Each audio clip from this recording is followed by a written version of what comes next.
Violence at the U.S. Capitol. Trump faces accountability week. World Al Ahram Weekly.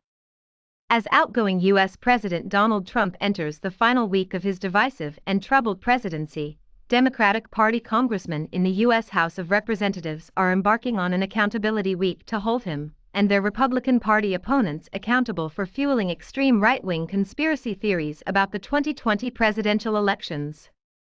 The president's inflammatory language is thought to have led to the unprecedented violent insurrection at the U.S. Capitol last Wednesday. House Majority Leader Steny Hoyer confirmed that the House would convene this week to debate articles of impeachment against Trump. These relate to his supposed role in inciting insurrection that led to the riot at the Capitol. Trump will be the first U.S. president to have faced impeachment twice in office. The move is a last resort for the Democrats as Vice President Mike Pence has been reluctant to invoke the 25th Amendment to the U.S. Constitution and remove Trump from office. President-elect Joe Biden, who previously said it was up to Congress to decide how to proceed with the charges against Trump, said on Monday that Trump should not be in office. Period. Biden said it was his hope and expectation that the Senate would bifurcate its workday if the House moved forward with impeachment. The Senate would spend the morning after his inauguration confirming his nominees for government and advancing a coronavirus relief bill, while the afternoon would be used to carry out the impeachment of Trump.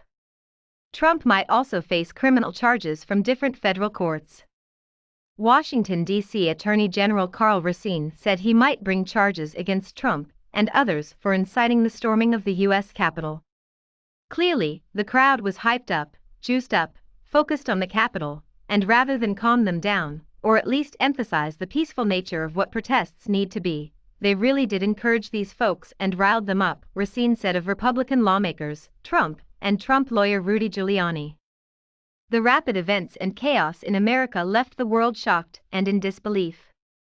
European leaders are in contact with each other and their ambassadors in Washington as the inauguration day approaches. There is a lot of anxiety in Europe about what is happening in America. The fear is our ally, the other side of the Atlantic will surface from this unprecedented crisis weaker internally and internationally, one British diplomat told Al Ahram Weekly. A weaker America is good news for China and Russia, and bad news for Europe in the face of a changing and increasingly difficult geopolitical environment, he said. Fears are also growing over President-elect Biden's inauguration next week, with the FBI warning of armed uprisings and pro-Trump protests in 50 state capitals. It has received information about an identified armed group intending to travel to Washington, D.C. on January 16, it said. The FBI said the group had warned that attempts to remove Trump from office would result in a huge uprising. The report comes amid intensifying concerns about violence around Biden's inauguration. Mayor of Washington Muriel Bowser said she had asked for public gathering permits in the city to be canceled until January 24. The concern over possible violence in the days before and after the Biden inauguration has been reinforced by opinion polls that show Americans divided and polarized. Some 57% of Americans think Trump should leave office as soon as possible instead of serving out the remaining days of his term, according to an Ipsos/Reuters poll. A majority of Democrats, 92%, and Republicans, 71%, oppose the mob that broke into the Capitol building, according to the poll. But the bipartisan sentiments stop there. Some 86% of Democrats strongly disapprove of Trump's actions on Wednesday, whereas only 20% of Republicans hold the same belief.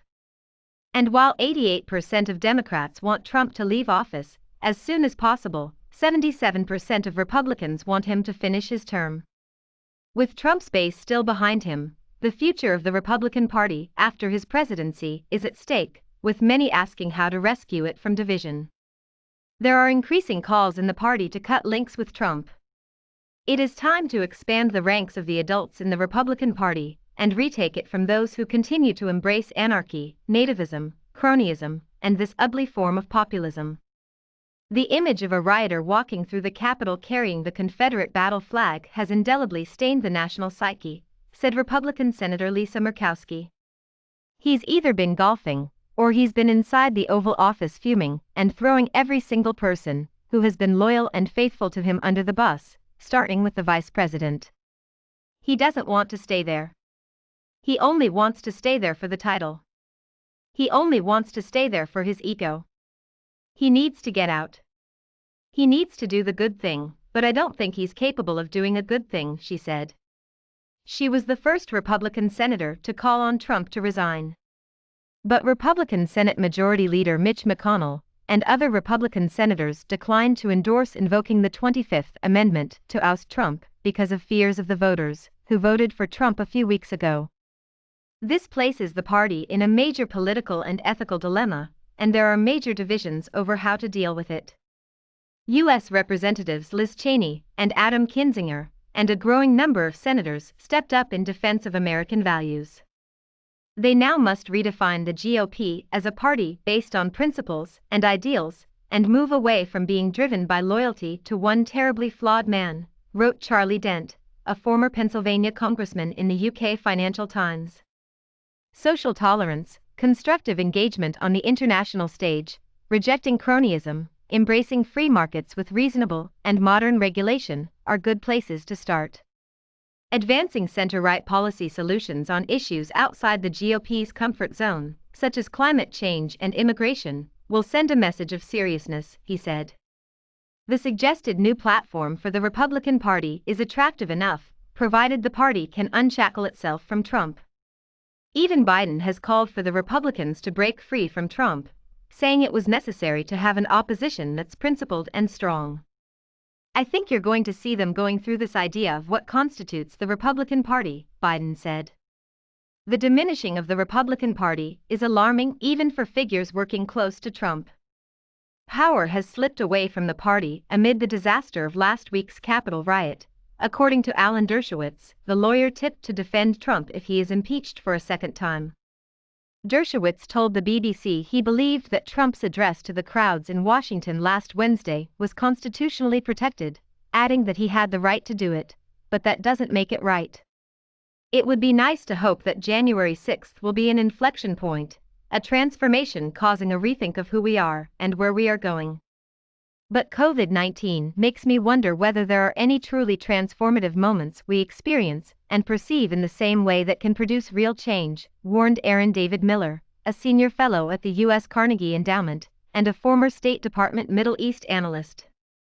The coming weeks will be momentous, and the actions of both parties will determine the course of events. The country is very divided, trying to cope with a president who has nudged his supporters to commit acts of violence and then refused to take responsibility for them, putting America on the edge of further political unrest. America and the Republican Party has a problem on its hands in how to deal with Trump and his base after he leaves office. Because one thing is certain, Trump is not going to keep quiet. All the indications are that he will try to find a media platform to prepare for a 2024 comeback. A version of this article appears in print in the January 14, 2021 edition of Al Ahram Weekly.